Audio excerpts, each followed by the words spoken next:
Hi అండి, అందరూ ఎలా ఉన్నారు? అందరికీ ముందుగా నూతన సంవత్సర శుభాకాంక్షలు.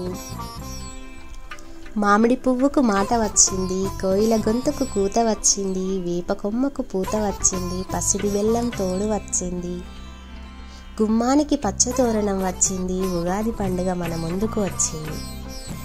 ఈ వసంతం మీ ఇంట రంగవల్లులు ఆడాలి, కోకిల మీ ఇంటికి అతిథిగా రావాలి, కొత్త చిగురుల ఆశల తోరణాలు కట్టాలి.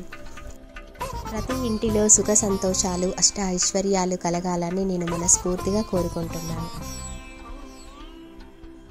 అందరికీ మరొక్కసారి ఉగాది పండుగ శుభాకాంక్షలు. ఇది మా ఇంట్లో చేసుకున్న ఉగాది పచ్చడి.